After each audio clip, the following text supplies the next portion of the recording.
ఒక అందమైన గ్రామంలో శేఖర్ అనే ఒక బాలుడుండేవాడు. ఆ గ్రామంలోని ప్రజలందరూ చాలా కష్టపడి పనిచేసేవారు. వారు ఉదయాన్నే కోడి కూయకముందే లేచి పొలాలకు వెళ్లేవారు. రైతులు పొలాల్లో పనిచేస్తుండేవారు, స్త్రీలు ఇంటి పనులు చేసుకుంటుండేవారు, పిల్లలు బడికి సిద్ధమవుతుండేవారు. గ్రామం మొత్తం సందడిగా ఉండేది. కాని ఆ గ్రామంలో అందరికంటే భిన్నంగా ఉండే ఒక వ్యక్తి ఉండేవాడు. అతడే శేఖర్. శేఖర్కు నిద్రపోవడమంటే చాలా ఇష్టం. అతను ఉదయం 10 గంటల తర్వాతే నిద్రలేచేవాడు. నిద్రలేవగానే, అమ్మా, అల్పాహారం సిద్ధంగా ఉందా? అతను నన్ను అడుగుతున్నాడు. అతని తల్లి లక్ష్మికి రోజురోజుకి కోపమొస్తోంది.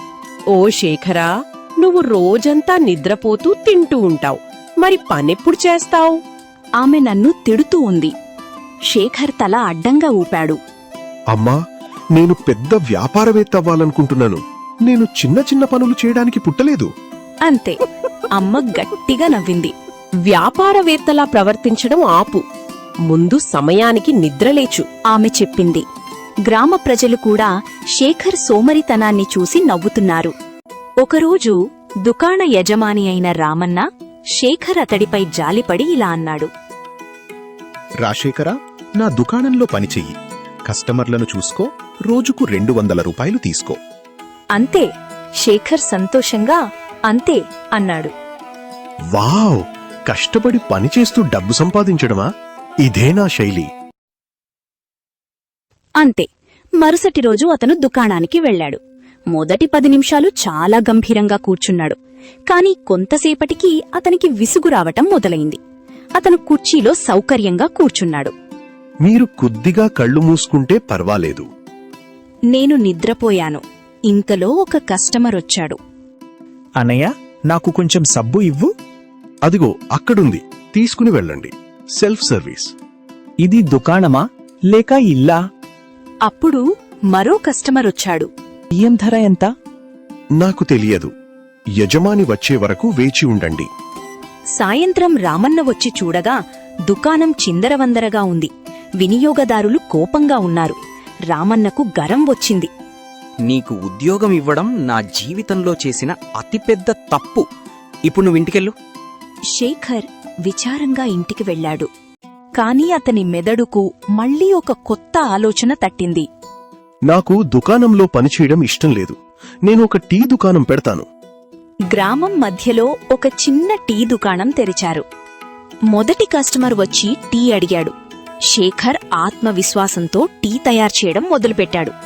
కాని పంచదారకు బదులుగా పొరపాటున ఉప్పు వేసేశాడు. వినియోగదారుడు ఒక్క గుక్క తాగి వెంటనే వెళ్లిపోయాడు. ఓ, ఇది టీనా లేక సూపర్? ఇది విని అక్కడున్న వారందరూ నవ్వడం మొదలుపెట్టారు. మరో కస్టమర్ టీ అడిగారు. ఈసారి శేఖర్ జాగ్రత్తగా పాలను స్టవ్ మీద పెట్టాడు. కాని బయట తన స్నేహితుడితో మాట్లాడుతూ ఆ విషయం మర్చిపోయాడు. కొద్దిసేపటికి పాలు పొంగి స్టవ్ మీద ఒలికిపోయాయి. శేఖర్ పరిగెత్తుకుంటూ వచ్చాడు. అయ్యో, నా వ్యాపారం కాలిపోయింది. అతను తల అడ్డంగా ఊపాడు. ఇదంతా చూసి గ్రామస్తులు పగలబడి నవ్వారు. ఇంతలో గ్రామ పెద్ద బసప్ప వచ్చాడు. అతను శేఖర్ను పిలిచాడు. నాయనా, నువ్వు కష్టపడకుండానే గొప్పవాడివి కావాలని కలలు కంటున్నావు. కాని సులభ మార్గాల కోసం చూసేవారు విజయం సాధించలేరు. మొదట చిన్న చిన్న పనులు చేస్తూ క్రమశిక్షణతో ఉండు. అప్పుడు నీ పెద్ద కల నిజమవుతుంది. ఈ వ్యాఖ్య శేఖర్ మనసును గాయపరిచింది. మరుసటి రోజు నుండి శేఖర్ మారిపోయాడు. అతను ఉదయాన్నే లేచి పాలు తేవడం, తల్లికి సహాయం చెయ్యడం, రామన్న దుకాణంలో సరిగ్గా పనిచెయ్యడం నేర్చుకున్నాడు. 1 నెల తర్వాత గ్రామ ప్రజలు ఆశ్చర్యపోయారు. అయ్యో, ఇతనేనా మన సోమరి శేఖర్? ఇప్పుడు నా కొడుకు నిజంగా వ్యాపారవేత్త కాగలడు. అవునమ్మా, ఇప్పుడు ముందు పని, ఆ తర్వాతే వ్యాపారం.